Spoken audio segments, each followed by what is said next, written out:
بہت مدت پہلے دور دراز کے ایک ملک میں یہ قاعدہ تھا کہ اس ملک کے لوگ ہر سال اپنا بادشاہ تبدیل کرتے تھے۔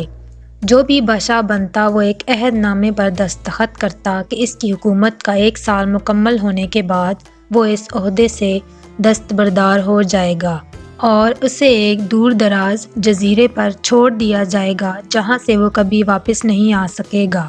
جب ایک بادشاہ کا 1 سالہ دور حکومت مکمل ہو جاتا تو اسے ایک مخصوص جزیرے پر چھوڑ دیا جاتا جہاں وہ اپنی بقیہ زندگی گزارتا۔ اس موقع پر اس بادشاہ کو بہترین لباس پہنایا جاتا اور ہاتھی پر بٹھا کر اسے پورے ملک کا الوداعی سفر کرایا جاتا جہاں وہ سب لوگوں کو آخری بار خیرآباد کہتا۔ وہ بہت ہی افسوسناک اور غم زدہ لمحات ہوتے اور پھر وہاں کے لوگ اس بادشاہ کو جزیرے پر ہمیشہ کے لیے چھوڑ آتے۔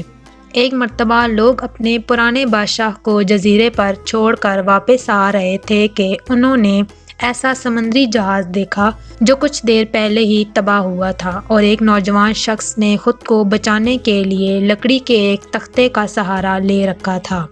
چونکہ ان لوگوں کو ایک نئے بادشاہ کی بھی تلاش تھی، لہٰذا انہوں نے اس نوجوان شخص کو اپنی کشتی میں بٹھا لیا اور اپنے ملک لے آئے اور اس سے 1 سال کی حکومت کرنے کی درخواست کی۔ پہلے تو وہ نوجوان نہ مانا، لیکن پھر وہ 1 سال کے لیے بادشاہ بننے پر رضامند ہو گیا۔ وہاں کے لوگوں نے اسے بادشاہت کے تمام اصول اور طریقے سمجھا دیے اور یہ بھی بتایا کہ 1 سال کے بعد وہ اسے فلاں مخصوص جزیرے پر چھوڑ آئیں گے۔ بادشاہت کے تیسرے دن ہی اس نوجوان بادشاہ نے اپنے وزیر سے کہا، مجھے وہ جگہ دکھائی جائے جہاں گزشتہ تمام بادشاہوں کو بھیجا گیا ہے۔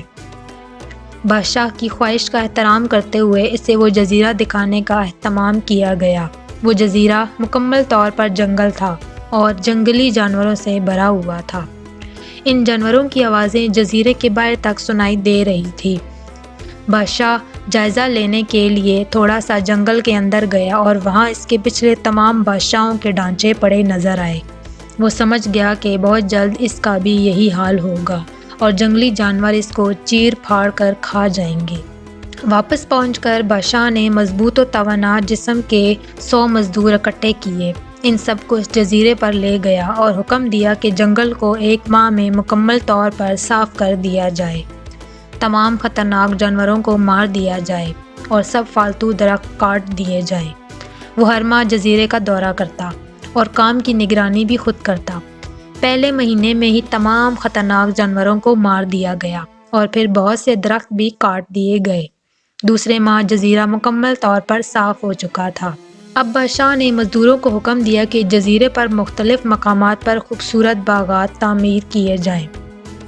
وہ اپنے ساتھ مختلف پالتو جانور مثلاً مرغیاں، گائیں، بھینسیں، بطخیں اور بھیڑیں وغیرہ بھی جزیرے میں منتقل کرتا رہا۔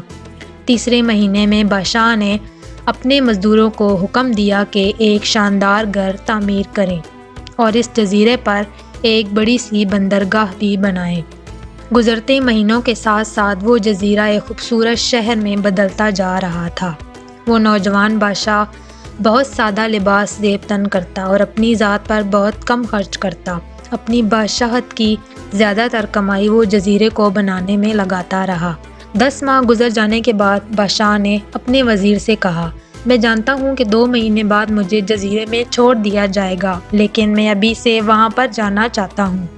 وزیر اور دوسرے وزراء اس بات پر متفق نہ ہوئے اور بادشاہ سے کہا، آپ کو 2 ماہ مزید صبر کرنا ہوگا تاکہ سال مکمل ہو جائے۔ سال پورا ہو جانے کے بعد ہی آپ کو اس جزیرے پر چھوڑا جائے گا۔ بالآخر 2 ماہ مکمل ہو گئے اور بادشاہت کا 1 سال ختم ہو گیا۔ حسب روایت وہاں کے لوگوں نے اپنے بادشاہ کو شاندار لباس پہنایا اور ہاتھی پر بٹھایا تاکہ وہ اپنی رعایا کو خیرآباد کہہ سکے۔ خلاف توقع یہ بادشاہ اپنی الوداعی تقریب پر بہت ہی خوش تھا۔ لوگوں نے اس سے پوچھا، اس موقع پر تمام گزشتہ بادشاہ تو رو رہے تھے لیکن آپ ہنس رہے ہیں، آپ کے اس قدر خوش ہونے کی کیا وجہ ہے؟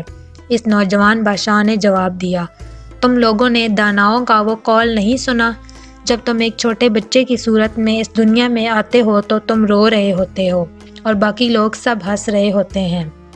ایسی زندگی جیو کہ جب تم مرو تو تم ہنس رہے ہو اور باقی دنیا رو رہی ہو۔ میں نے ایسی ہی زندگی گزاری ہے۔ جس وقت تمام بادشاہ محل کی رنگینیوں میں کھوئے ہوئے تھے تو میں نے اس وقت اپنے مستقبل کے بارے میں سوچا تھا اور اس کے لیے لائحہ عمل تیار کرتا تھا۔